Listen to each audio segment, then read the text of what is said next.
What's going on, everybody? Welcome to the Scene Snobs podcast. We're back again with a bonus episode this week. I am Mick Manhattan, the Scene Snob, and joined with me is the other Scene Snob, the Madman Casey Plot. A pleasure as always. So much for joining us. We're so excited for this super special extra episode. I got you. You just messed me up, man. I just looked at the pictures in back of you, and it's been a while since you've had that backdrop, and before that, you did. I just saw swastikas, and it screwed me up. Well, hey man, it's really important to remember that in this house, we punch Nazis in the face. All for it, 100% with you. I'm ready to join the fight, and I'm so glad that once it focused in, and I realized that it was actually Captain Hitler America getting punched in the face by punching Hitler in Captain the face. America. Yes. But I will say it was a little startling at first because I'm like, I know this man. That's not him. Oh, Captain America punching him in the face. Look, if it's not a good look, I will absolutely swap it out. No. It is a great look. Okay. All right. And now that I see what it is, we might need to get maybe like a spotlight on it. Something brighter because the colors aren't quite popping. I see now. It's not great. But I do love it, and I see the Star Spangly punch, and I love it. So very cool background drop, my friend. I love them all. Brought it back. But we have a bonus episode this week. Dude, we have one of my favorite people on this planet. I talk about him all the time on the show. I bring him up randomly in conversation because we all should. And I am super excited to have him on for this super special episode. If anybody has watched the Scene Snobs podcast for longer than a week, you know who this man is. Yeah. And we're going to bring him on. He's a friend of the show. I am the president of his fan club. I'm saying that now. I don't know if that's true because I'm just someone with a big loud horn who screams randomly and awkwardly. You're the vice president. Oh, I mean, but that's pretty much what the vice president does, right? Well, you'll become president one day. After we have a terrible other president take over. I wind up having to make sure that we have the food. I'm like the craft services. I make the goulash. I just compared myself to a great man like Obama, and I feel really bad about it. Yeah, so, it's all right. Go with it. But I'd call him a great man, so we all know. All right. So we're going crazy. Let's bring this man in. He is so much fun to talk to every time he comes on the show. He's a filmmaker, actor. He's been in the business for a long time. And he's a very famous Disney character, by the way, just so you guys know. That's Mr. Blayne Weaver. Hello. Woo! It's so good to see you guys. And I love that intro. Please tell everyone all of those things all the time. It helps. Constantly. Well, and you know what? It continues because we just covered you at this point. Now we have to cover this brand new movie that you have coming out. I want you to tell us about it a little bit. They're the sponsor of tonight's show. It's coming out this week. We want you guys to go and check it out. Check out everything Blayne does. Cut to the Chase. That's my favorite. Actually, I don't know. Cut to the Chase is my favorite. 6 Month Rule is really good too. Yeah, 6 Month Rule is great. Thank you so much. Look at that. I appreciate the plugs. Absolutely, man. You know, from the very first time you were on the show, I watched all your stuff. So, and I'm a fan. But Blayne, tell us about the new movie. I've got a new movie, guys. So it's called Cupid for Christmas. It's a charming, hopefully romantic comedy Christmas movie. It's a crossover between Valentine's Day and Christmas. Basically, Cupid, who's played by Richard Kind, who's an iconic comedic actor. He's Cupid, and he has this protege whose name is Ruby, and that's played by Melanie Stone. And he wants to retire. She's going to take over his job, but she has one job to do before that. She has to find love for the most romantically hopeless person in the world before Christmas. And so that's what the movie's about. Cupid for Christmas, and it is premiering on Hulu on Saturday. So yes, we got this great platform. We're very excited. Everybody's watching Hulu, and we're just happy to be there. And I hope everybody gets to check it out. Well, you're also in the movie too, right? I am, yeah. I have a little cameo. Well, behind the scenes stuff. There's a fight scene in it, and I was also directing the movie, and so I thought, well, maybe I should play this part that fights one of the main characters, so that nobody, if anybody gets hurt, hopefully it'll be me. and we can just roll with that. But it's a good excuse to have a fun, scrappy comedic fight scene. And that that's one thing about a director being able to step in and do that. And I mean, you're a talented actor who's been in this business for a long time. And that's a testament to how much you know about this business, and we've talked about. But to be able to step in as a director and say, I'll take the hit. Yeah, on this one, just in case.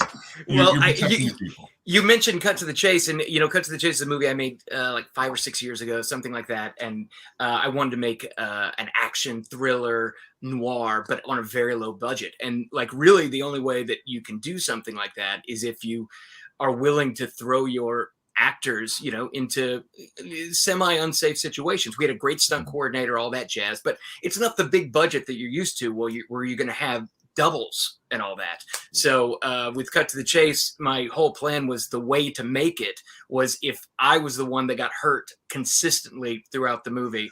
And that's, just legally the way that I kind of built it.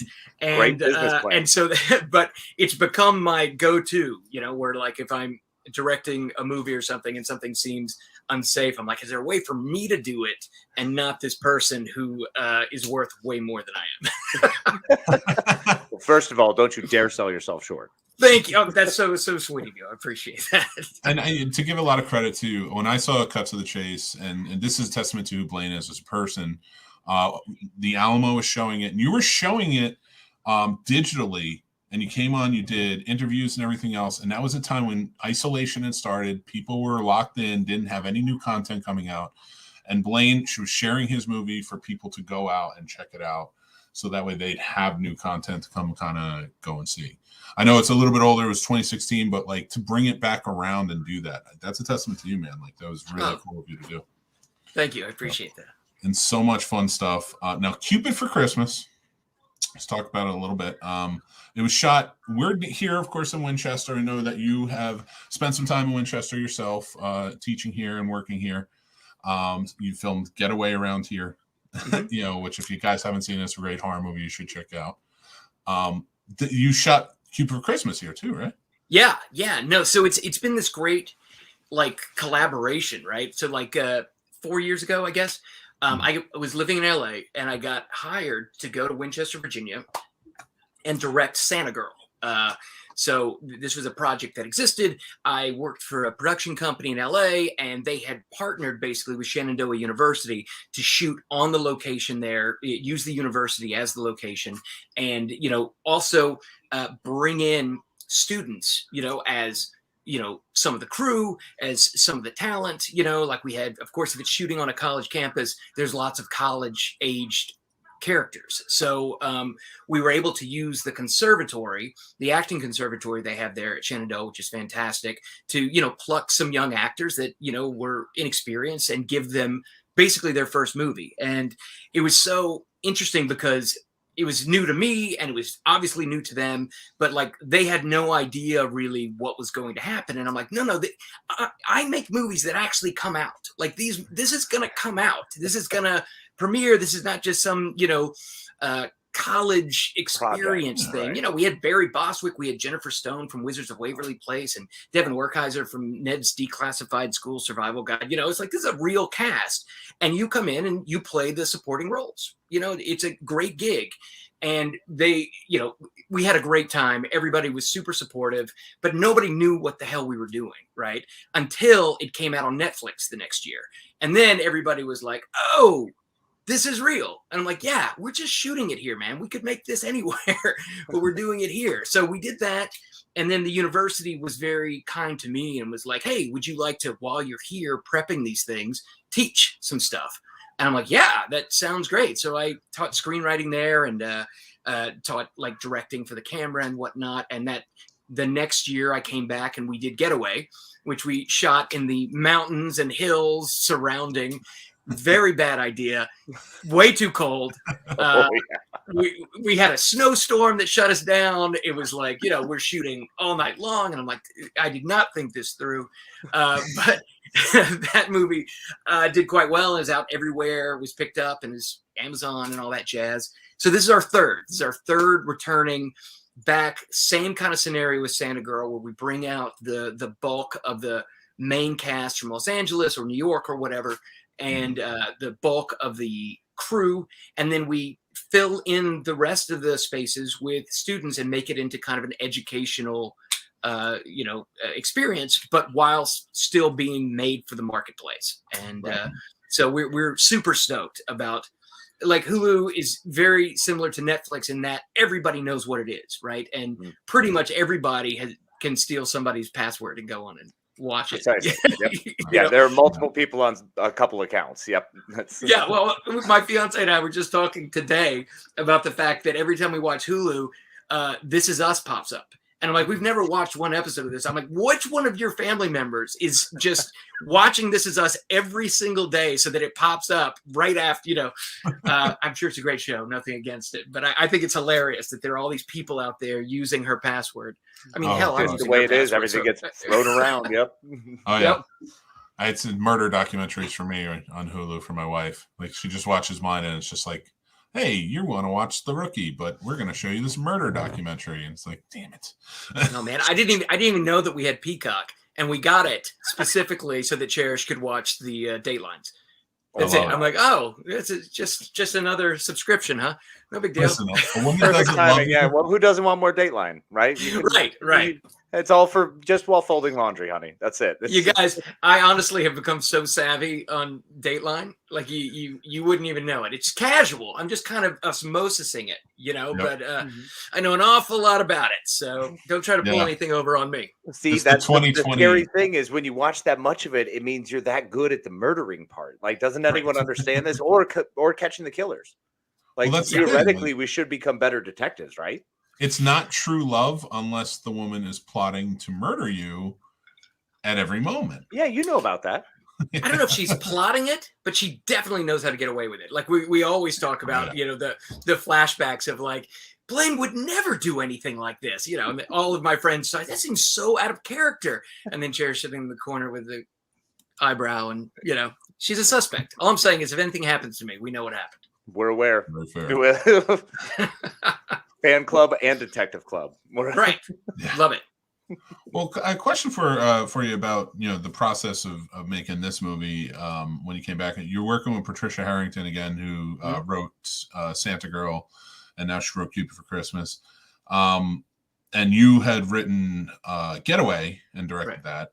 All three of these being shot around here. When you are collaborating either with the story or for yourself, like when you're writing a story for yourself and you're thinking about this area, is there anything that stands out to you that's like, you know what, I need to use that, or that'd be cool, Yeah, I mean, yeah, absolutely. Like, I find it incredibly helpful. And Patricia and I have a really good relationship. There's lots of feedback back and forth. And I would just kind of say, there's this location, we got to use this. Like, we have to twist it to find a way to work in this particular area. I've also found, the things that are incredibly difficult to do, like, for instance, Getaway shooting in the woods and stuff was really hard, based on the time of year it was. If it was a different time of year, it would have been no big deal. Cabins, Airbnbs, lots of base camp opportunities. But because it was getting cold, and I totally underestimated that, it became a problem. But every time we do it, every time you do anything like this, you get better at it. Like, Cupid for Christmas was a really great experience for me because I was able to build a bigger team. Like the last two movies, it was kind of like, all right, Blayne, go make a great feature, and you can have one guy. And I'm like, okay, that's very difficult to do. Of course, I have my producer, Paul DeFranco, who's, from LA. The whole reason I have worked at all at Shenandoah University is because Paul DeFranco is the head of the film department there. And we worked together in Los Angeles, 15 years ago, on like a script that I wrote and he worked on. And we didn't actually know each other, but we collaborated with the same people, right? So he's kind of like the old school Hollywood guy who knows how to do things. But, I need a DP. But in this film, I got to bring out my gaffer, which is fantastic. I got a dedicated sound person instead of trying to, how sound is always something that falls through the cracks. And you're like, no, anybody can do it. It's not true. It's a very difficult job. It's skill-based job. So we were able to bring in that person, and we had like a core team of real blue-collar filmmakers who were able to make the movie so that it wasn't just my DP and I being like, all right, everything technical is you. Everything actor or schedule based is me. Good luck, everybody. Let's go. Right. That's a really hard way to do it. But I mean, we shot Cupid actually during the pandemic, right? It was the first movie in Virginia to shoot with SAG approval and everything after the or during the pandemic. And it was one of the first like 24 in America. So like we were kind of the first through the door and dealing with the Screen Actors Guild and all of their many requirements and safety things. Like we had the first call with SAG, and I was like, I just don't think we can do this. I don't think that we have the bandwidth to handle, testing 3 days a week and, all of these very specific separations of crew and cast. But Capital Arts, the company in Los Angeles, was like, no, we're going to do it. And they dropped the extra money to allow that to happen. And it was really satisfying. Like, it was scary going into it, but like, I've never felt safer than being tested 3 times a week and everybody getting, a negative test before they show up, and then everybody being isolated. And it was kind of a bummer after a long day of shooting that you didn't get to go out, with the cast and have a beer or something. But the payoff was well worth it. But it was certainly a unique shooting experience. Yeah, especially being first back to it like that. Now, was everyone excited to at least be somewhere doing something, or was it still that strange trepidation? How was it? What was the general feeling on set? The general consensus was everyone was so excited to be working, and the idea that we were taking it very seriously. I think there were people who were a little nervous when they showed up, but by day 2, they kind of saw how we were doing everything. And so that made me feel good. Like, one of the big things always when you're directing a movie, as tragic recent occurrences show, is like you're constantly responsible for people's lives. People on. I've done a lot of movies. I've been working since I was 15 years old, right? And I've seen some really dangerous things happen on set. Accidents that have nothing to do with COVID, that just have to do with carelessness, or we're all doing crazy stuff, right? It's like crazy long days. Time again, things happen. Yeah. I had this story from 6 Month Rule that Natalie Morales, who played opposite me in that movie, tremendous actress, great, like, go for it actress, is ready for anything, right? I always think about this. I was probably half a bottle of wine in when I wrote this scene where her character gets on a little blue motorcycle. And I just thought it'd be charming and, funny. And then I show up on set and I'm like, hey, somebody got a little blue motorcycle. That's great. Look at that. Look, I can't believe that I wrote it and here it is. And da-da-da. And we shot the scene, and the whole thing is Natalie's supposed to jump on the motorcycle and zip out, and because of the way that we were shooting it, we were trying to be artsy, right? So it's like I'm in the center of the frame and she goes off the side and just keeps going into the distance, right? It didn't have to be that way, but that's just kind of how it worked out. And we did the one take of it, and she was kind of wobbly on the bike. And I'm like, are you okay on this? And she's like, yeah, we practiced in the parking lot. I'm like, okay. And I'm thinking, I didn't see that. I wasn't there for that. And I tell the DP, I'm like, I'm just not that confident, that she's used to this stupid little, it's not even a regular bike. It's like a little cutesy bike, right? Moped scooter kind of deal. Yeah. And I gave in. I'm like, yeah, one more time. We'll do one more and then we're out of this. I don't care what.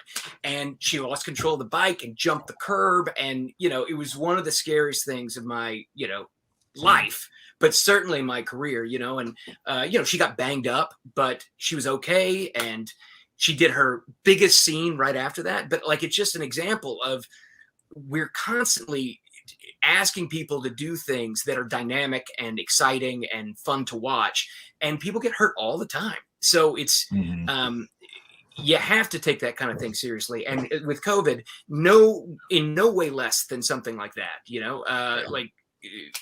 we have older actors in the movie, it's one thing when you're like, oh, these young people will probably be fine. But like, it was a big, big responsibility. And the best day was wrap day, where I'm like, I've never wanted to be just, okay, done. Now everybody go home, and a week later, I just want to make sure everybody's still healthy, and we did it. And but I was kind of a jerk about wearing the masks and the distancing. I didn't do a Tom Cruise on it, but I had some words. Yeah, no, and you did it so early compared to like even Tom Cruise's freak out. Like you know, one of the first ones. No, the first freak out that should be on there. First freak we should out, put that on the box. First freak out. First freak out post COVID.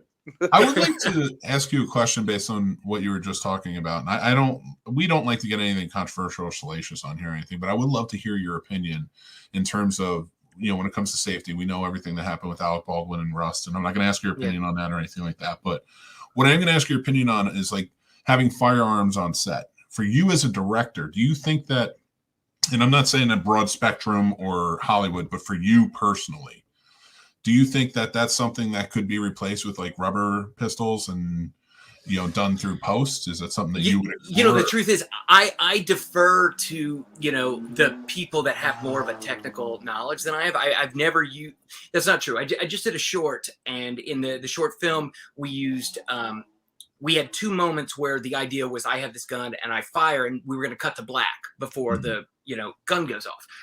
And then we used blanks for other parts of the film. But then in post, I was like, I wonder, could we put like a blast or something just to see the beginning of it before we cut to black? And it worked beautifully. And it was incredibly simple. And it was the first time I've ever, used a digital, gun blast or whatever. But I think it works great. And I think, what do I think? It's Hollywood, and Hollywood has this great tradition of gunfights and dramatic flair and whatnot. But when bad things happen, you need to pivot. And I've been really, really lucky in my career as a director. I've always had the same armorer. His name is George Landrum. He's great. Qualified with the certificates and the things, and safety first, and so many things that happened on that shoot like I've never even heard of. And I'm talking about independent movie. I'm talking about, I did Cut to the Chase was like what, $130,000, like tiny movie. And I've never seen the cavalier treatment of arms like that. But I think a lot of that has to do with how lucky I am with the people that I've gotten to work with, people that take it seriously, people that, I like to think that I would be the person to say, this feels like it should be more proper if I didn't see it going that way. I certainly would now, but only because I've worked with this guy who's military trained and, would never suffer fools, would literally be the last line of defense for the talent. And once you see somebody that treats it like that, it's very hard to see it any way different. Because I do feel taken care of, and I think that's what that position should be. I wasn't there, I'm not casting aspersions, but I just say that if I'm running a set, that's your job. Please take care of my people. Absolutely. That's the major responsibility. And then that is, once again, if that's your job, do your job.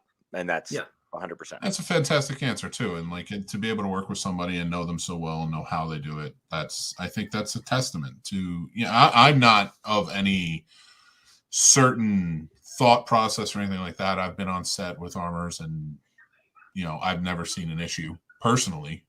Yeah. So, I think whatever works as long as it's done safely. And I love your answer on that. Thank you. Now I'm going to get a little bit dark because there's so that wasn't. No, that was the easy part. No, this is the darker part. This is. I'm going to take a drink for this. Hold on. You're going to spit take. No, okay, I'm ready. So there has been TikTok is a big thing right now, and things go around, and conspiracy theories are huge on there, especially movie conspiracy theories. Now, I think you're the perfect man to answer this question. Because it comes up quite a bit.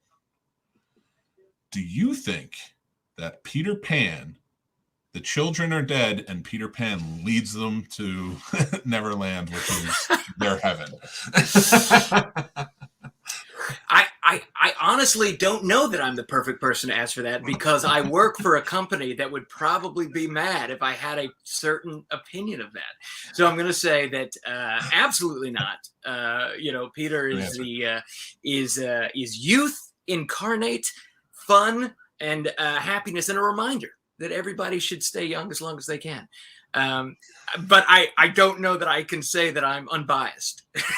Well, it would be kind of a deal killer for me if I, had that dark of opinion on it. And Blayne, I completely agree with you. Peter Pan is all about the youth and joy within all of us, and that we need to capture it and hold on to it as long as humanly possible. Absolutely. I maintain that as well. Every time I hear that, and I'm like, no, stop doing that. They're fine. Well, what's funny is like I did one of my first. I just started doing these comic conventions. I'm the voice of Peter Pan. I don't know if we talked about that already, but I'm the voice of Peter Pan for Disney since 2002's Return to Neverland, and then pretty much anytime you see Peter Pan, if he looks like the original 1950s character, that's me. So I got approached about doing these conventions and stuff, and I'm like, that sounds like fun. I've never done that, and it's like I like to travel, and and it's so surreal and amazing. But like I'm sitting in this booth, and the woman who is the body basis for Tinkerbell, who did all of the dancing and the moving around, and they literally animated off of her, is sitting right next to me. Bambi is sitting right over here.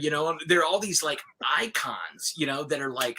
I'm like, man, I can't believe I'm sitting here next to somebody that like is this venerated and amazing. But yeah, people come up and I've heard a lot of that, and I'm always like, I don't know, man. It's kind of like, I'm an English lit major. If you can make an argument based on the text, sure, why not? I'm not going to argue with you about it, but it's not how I like to look at it. Well, I will say this. I was hoping for your answer. Because like I said, I like the optimist side of it. Yeah. What it is, the childlike nature. And plus it, takes Hook out of the equation if you do that. So no. Yeah, what is it that like Hook's the devil? No, I don't like any of that game. I'm done with that one. I like what I saw originally. Let's just roll with that. You heard it here first. I'm with you. You heard it here first from Peter Pan himself. The conspiracy theories are bunk. Get out of here. No good. I love it. We're going on, and we were talking about characters, and we're talking about Christmas. Mm-hmm. And I wanted to get into the one of our topics tonight, which is characters from movies or specials, Christmas movies or specials, that we think we would most like to be friends with. Okay. And I'm going to start with the Madman, because the Madman always. Thank you. I really appreciate that. I threw you through the ringer for the last two, so I was like, we need to set a bar on this. So go ahead.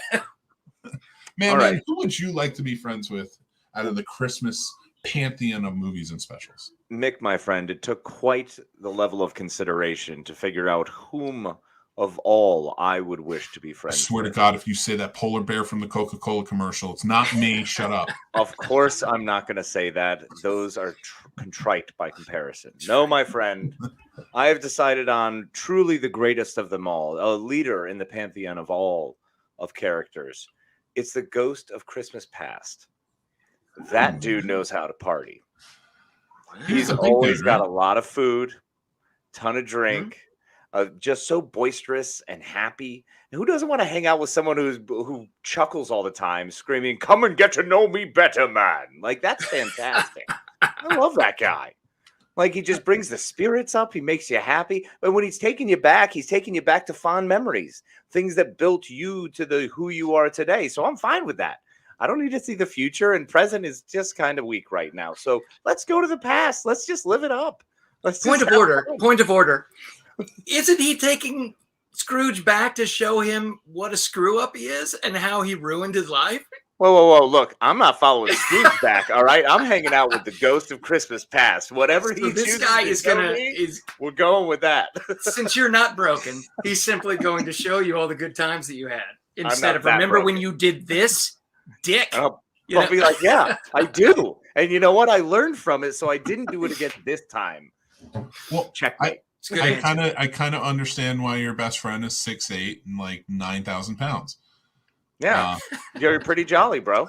And you've got a beard when you let that thing grow out. And I'm gonna say, Blayne, one more time, and I'm gonna just go and I'm gonna say, if I'm gonna become friends with anybody besides Casey, it's gonna be Frank Cross from Scrooged. That guy. Which one from Scrooged? Frank Cross, Bill Murray. Oh yeah. Because he may be a dick to me in first, but by the end of that, I have a feeling I'm going to have a best friend for life. He's great in that movie. I feel like Scrooged is underrated. I think it's peak Bill Murray. Peak. Oh, absolutely. That was his prime. I mean, he was what, $1 million movie at that point. He was the big money maker in the 80s. He was huge. Oh, yeah. And it's like, it's one of the, there may be flaws in the movie. I don't remember them. I just feel like it's just the Bill Murray show, and like, that's what you wanted then, right? It's like, we don't care about the plot. Get out of here. Just let him be mean to people. And the joy that it gave. The joy that it gave me. It was beautiful. Now, Mick, I see the flaw in this. Hold on. There's an issue. One hath arisen, my friend. So I'm curious, are you friends with him before or after? And if you're friends with him during, what are you, a fly? Are you sitting in his pocket? Are you just hanging out awaiting his arrival?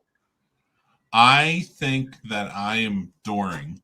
I think from beginning to end, I'm probably a guy he doesn't care about as insignificant in the beginning. During, I'm probably a guy who's just in the way. And then by the end, I think he would go and have a drink with me. Mail clerk. Got it. Mail clerk. I'm the guy who's stapling the antlers on the little dormouse. 100%. That is, you are that guy. He's probably a lot better guy once he gets Karen Allen back. Wouldn't we all be? I feel like that. I feel like that. She's one of the most starstruck I've ever been. I was at a film festival and Karen Allen was there, and like, this is just a couple of years ago, and I'm just like, I can't do anything. I was useless, and my friends are like, talk to her, dude. It's Marion Ravenhill. I'm like, I know who it is. I'm aware. Thank you. Gosh. Good choice. This guy's fast for shots. I mean, hey, maybe then you go hang out. God, that would be amazing. Those are both very solid. I support both of your choices. Are you ready for me? Yeah. Please. All right. Hear it.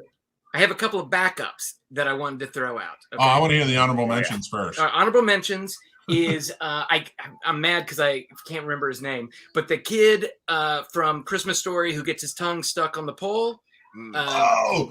I know that guy. I had him on the show. Awesome. Scott Schwartz played him. He's awesome. His career from like age 10 to 15 is amazing. Like, do you remember that show Kid Co, something like that? Kid Co, yeah. Amazing. I watched that on HBO like every other day, because they used to play movies like 19 times a week. Funny story. I loved him because he's up for anything. He's a party guy. Stick my tongue on the frozen pole, sure, no big deal. He's hip to hang, man. Yeah. Scott Schwartz, and it's funny because before we go on, I have a quick story. He hated me in the pre-interview before we started. I was talking to him like, "Hey, listen, Mr. Schwartz, blah blah blah. Real easy. I mean, you've done it, Blayne." And it's, I'm just saying like, "Hey, is there anything you don't want to talk about? Anything you want to talk about?" And he just got real mad at me. He was like, "Just roll it." So we start rolling it, and he's just being really mean to me. And I'm like, "All right. Do I end this? Like, I'm like," and I was just like, at one point I was like, man, I'm from Jersey. And he snapped out of it because he's from Jersey and he grew up 10 minutes from where I grew up. And the entire interview was just us talking about old places in New Jersey. Of course it was, because Jersey people connect in the weird Jersey way. They really do. Only people Which from exit? Jersey. Yeah. Use Newark. Ways you from.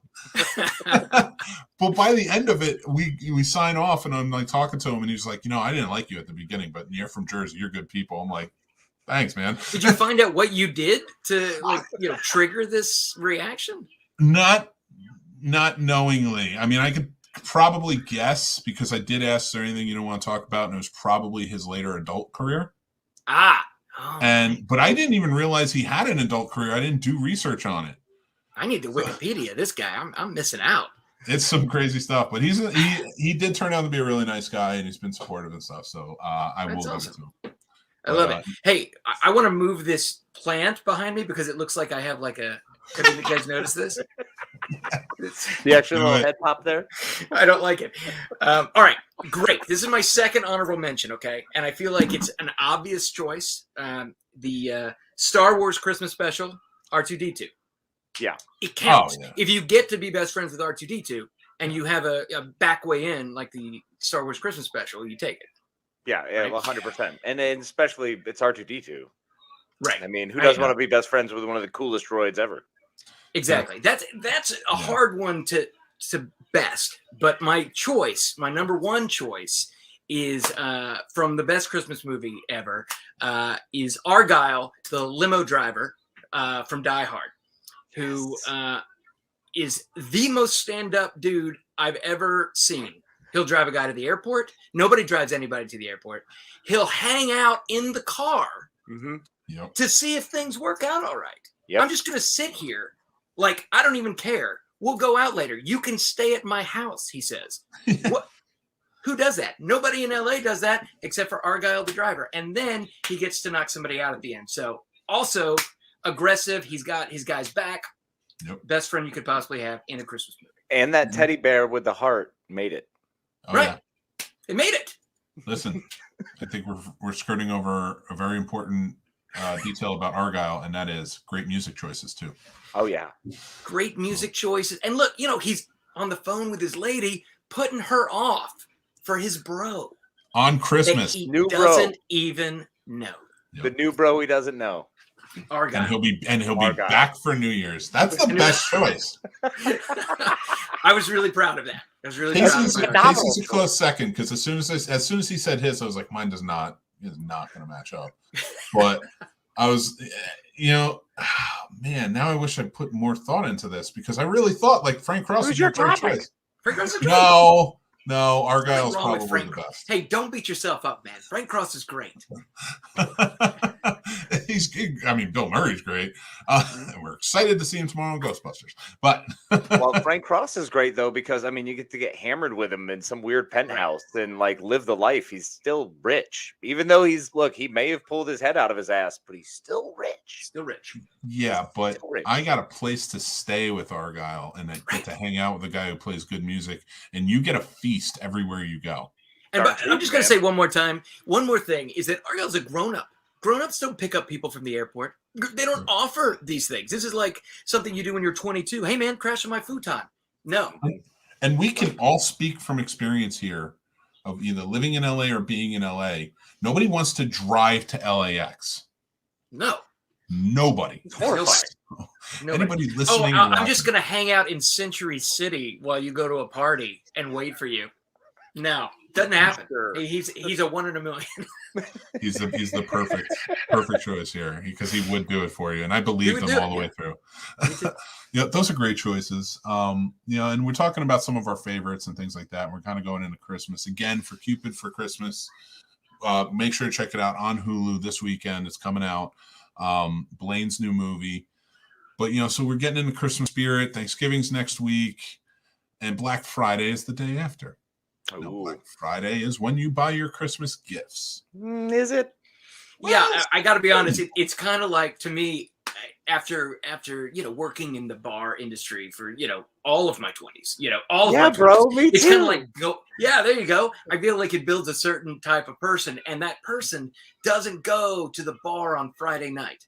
No. He just doesn't. The guy goes to the bar on Tuesday night. Bingo. And I am exactly the guy who is nowhere near the stores on the day that the amateurs are there. It's like, Go ahead. I go to bars when it's industry night. That's the night that you Monday night, Sundays. Tuesday. Oh yeah. Yeah. Yep. Oh yeah. That's right. That's where Sunday Funday comes from. Well, Blayne, I actually used to work every Thanksgiving night, and one of my favorite things to do was stay up past the 4 a.m. cleaning hour until about the 5 a.m. witching hour and actually driving out to a Best Buy or somewhere, beating everyone in line, getting a TV. That was my thing. I would get a TV on Black Friday, and then I would go somewhere and just watch people because it was ridiculous. Yeah, no, I would imagine it would.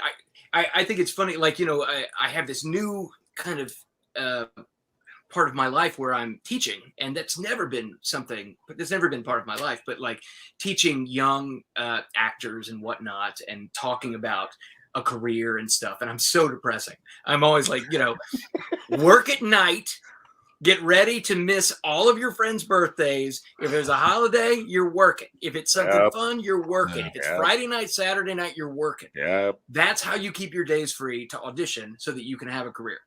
And I know they just hate me. I'm like such a buzzkill. But I'm like, yeah, you could get your cute little store job where you work 9 to 5 and then not have any auditions. Is that what you want? Is that what you live in LA for? It's too hard to live in LA to not get to do the thing that you want to do, right? Says me. Gotcha. I mean, that's I got awesome being out there. I got opinions on things. Going through that, though, I mean, that's phenomenal. I didn't realize that's where you came up. That's how you came up. That's fantastic, man. Holy cow. Well, I feel like most people who do some version of this, there's very few jobs where you can balance being, able to answer, oh, I just got 12 pages that I have to have ready for tomorrow at 3. Who can do an audition at 3? Everybody in this town. So a lot of waiters and bartenders that are just like, I got a big audition tomorrow. Taking a shift off. Can anyone cover? Yeah, exactly. See, and that's why I hated the actors who could sleep in and then go to the auditions. And then I'm sitting there working behind the camera like, man, I'm here for another 17 hours. There's no way, and I'm speaking as an actor, there's no way to live and function in Los Angeles and not be annoyed at the millions of actors who don't seem to have anything to do. It's like, what are you doing? It's Tuesday at noon. Like, get out of here. Go do something. And I'm talking as one of them. It still annoys me. I love it. Stop doing what I'm doing. Damn it. Move along. Exactly. Wait, you think I came to Target at Tuesday at noon so that I could run into a bunch of actors that are also at Target at noon? Great. Well, I remember living out there and family members would ask, you ever see any celebrities? Yeah. You could just go anywhere. Just literally just go anywhere. You walk into anywhere and they're there. And it seems like they're always in front of me in a long line. Exactly. That's really funny. I could make a list of a dozen celebrities who I have seen in line, either in front or behind me. In line, that's really funny. But I had the weirdest celebrity sighting the other day. I ran the LA Marathon, and I'm not just dropping that to drop it, but no, you did. That was awesome. Bravo. No, you earned it. 13.1. Way to go. Thank you. Appreciate that. So I'm jogging in Silver Lake, right? And I have a buddy that's with me for that little stretch, and we're jogging and talking. And who do I see like wandering down the street to get a look in like a black suit? Christopher Nolan. Nolan. And I'm like, and he's so like, he's not casual. This is not a casual person. Like he's in a black suit, at like 9 a.m. on a Sunday while, so he's from the 1930s. He's in the wrong era. I was like, is that David Fincher? And my friend's like, no, man, that's Christopher Nolan. And I'm like, oh, right. I always get them confused. But I'm like, what a weird sighting. Hey. And, and then I had 20 more miles to think about it. Yeah. That was a good 6-mile start. Yeah. I think I was in a very good mood for about half a mile. And then I was just like, well, that's the high point. This is just murder from now on. I think my most. So how'd the finish go, man? How'd you feel afterwards? Yeah. Well, I'm still on the high of finishing, like it felt like a great accomplishment, but like I crossed the finish line, and the truth is I just couldn't believe that I got to stop. Like I had been in this mindset of like, it's still longer. You're just going to just don't think it's almost over. It's going to go forever. And I was like, I get to stop. I can't believe it. I never thought it was going to end. But I lived your brain went full predator mode. You're like, I can keep doing this. I'll hunt a cheetah. Let's go. I can do this all day. Yeah. I gotta tell you though, like something like that, like first of all, I'm not even gonna dream about running a marathon. That's just too long. It's too long. I can't do it. They say 26 points. I'm done. If I would do probably the New York one just because I think that would be a really cool experience. But like I feel like box checked, man. Oh yeah. I'm good. Oh yeah. I'm good. I'm like, yeah, I did that. And that's not your only one. Didn't you do one like not too long before that? I did this really stupid way of like, I didn't join any of the clubs or do any of the things that you're supposed to do where you like, every weekend you jog like 5 miles more. And, I didn't do that. Instead I signed up for the LA Marathon because when I lived in New York, it was always a lottery. You couldn't just sign up for it. And I saw that I could just sign up for the LA Marathon like 6 months ago. And I'm like, oh, I'm just going to do it. And so then I'm like, all right, I'm going to train. And I downloaded all these things and I didn't do the things. I would just, run 3 miles at a time, like 3 times a week. And then, but then I'm like, you know what I need to do is I need to sign up for some more races. So I ran a half marathon. I ran a 10K, and then 4 weeks later I ran a half, and then 4 weeks after that I ran the full, which is a terrible way to train, but it worked out. It's so crazy. It's like a different kind of step process. That's yeah. I my fiance was like very supportive, and after it was over, she's like, I honestly can't believe you finished. You didn't train at all. I'm like, I did. I ran. Training? She's like, you didn't do what you were supposed to do, and you should be broken right now. So, congratulations. I think my favorite was because you did one race, and she missed you with the sign in that race. I saw the update, and I saw you update afterwards. She missed me. She missed me. I'm jogging. I pull out my camera. I get my video going. I know this sounds like easy things to do, but when you're running, it's not that easy to do. I know I'm coming up on the love of my life, holding up a sign that she had made special for me. And I have the video. The moment that I see her, she's like this, and somebody steps up to her and asks to take a picture of her. And she's like, oh, yeah. You're like, chit-chatting, posing for a picture that the race itself is taking, and doesn't see me at all. And on the video, I'm like, she has her own picture being taken right now instead of but the second race, you gotta give it to her. She was ready, right? Yes, it will never happen again. She she fixed it up. She's gonna get full New Yorker next time. She's not now. Yeah. Get out of here. This is him. You have no idea the grief I'm gonna get if I don't make eye contact. Yeah, it's weeks. I love it. Weeks. Well, as we're kind of winding down at the end of the episode, real quick, we were talking about gifts and stuff. I want to hear which favorite gift you've ever received, past or present. And give me a gift, all right? I don't want to hear about loved ones. We know loved ones. They're Come great. on. I'm I talking feel like that's about, a cop out. Yeah. What's your favorite? The greatest gift I've ever gotten is happiness. My child. Yeah, whatever. So this is a funny one for me because I've gotten amazing gifts, obviously, and from people that love me and all that stuff. But I don't think I've ever been as excited ever as I was when I got the G.I. Joe base. You remember the base, the big, thing that had rooms and you could open it up, and it was like, I still remember it as like, I thought that was what was in the big box. I didn't know, but I've never felt that level of happiness.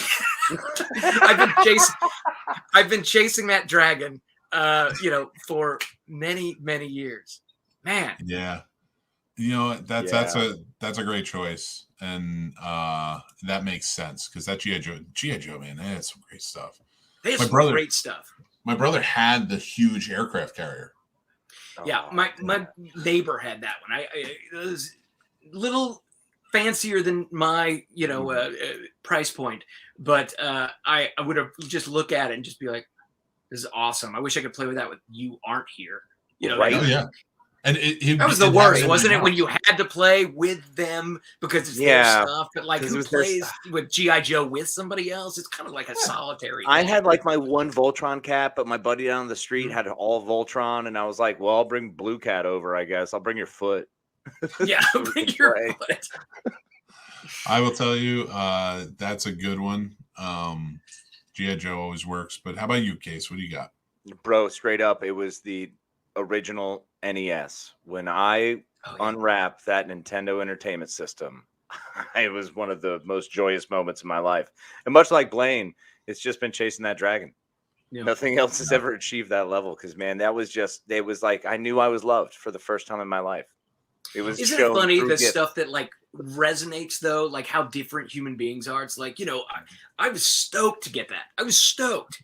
But it doesn't go down, in my memory like that other one does. And I have friends that are big Lego heads, and I'm like, oh yeah, cool. It never really did it for me. The G.I. Joe.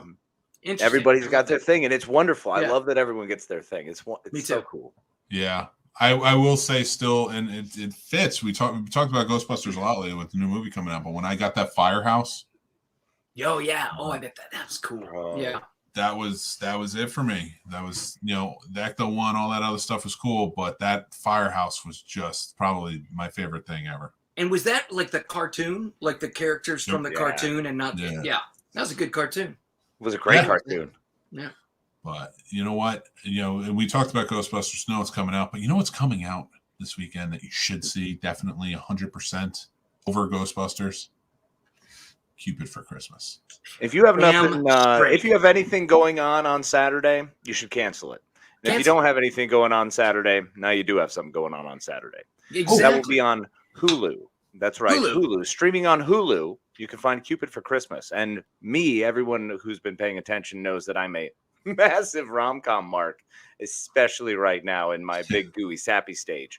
So all about it. Super stoked. I know what I'm doing Saturday. You should join. Thank you. I really appreciate that. And I love rom-coms. And one of the things I love about this movie so much is that, it's family, it's Christmas, but it's also funny. I've got these two great comedic actors, and Richard Kind, and it's to me it's big budget level humor and comedy and romance in this world of the holiday Christmas movie. So 100%. And if it's anything like Santa Girl, which was a lot of fun as well. I mean, get yourself in the Christmas spirit now. Why not? Thanksgiving next week. It's the official start. Don't visit that Home Alone monstrosity that they made. Go visit for Christmas. Oh, yeah, I was mad. No, everyone should just go Blayne Weaver hard this weekend. All right, that's what I'm saying. This is the Blayne Weaver hard weekend. This is the first weekend of all the weekends that we do that. Like, there's plenty of content. You want action? You want romantic comedy? You want drama? You want horror? It's all there. The man wears so many hats and is truly amazing. And we thank you every time you come on the show, Blayne. Dude, it's amazing. It's always thank a joy. So much, and Blayne. I love talking to you guys. Yes. And anytime you're always welcome to come on because we always have fun conversations. But guys, make sure you're checking out Cupid for Christmas on Hulu this weekend. Available. Sponsor of this show. We love Blayne. We love whenever he's on. And thank you again. But guys, you can also check out the Scene Snobs over at thescenesnobs.com on all podcast platforms or on our YouTube channel. Hit that like button if you like this video. And if you like our stuff, maybe subscribe. That'd be awesome. But until next time, if you want to know any more about what's going on with us, just listen to the after credits. But we will talk to you guys later. Thank you so much. Well, be kind to each other.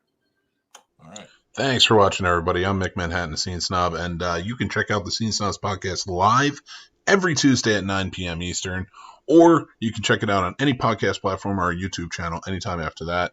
Thank you to our Patreon supporters. Without you, this wouldn't be possible. If you guys want to join, check us out over on thescenesnobs.com. We have links for everything. The Scene Snobs merch store is open. You can check that out too. Links again on the site. Or follow, and subscribe on all of our social media. Again, head over to thescenesnobs.com.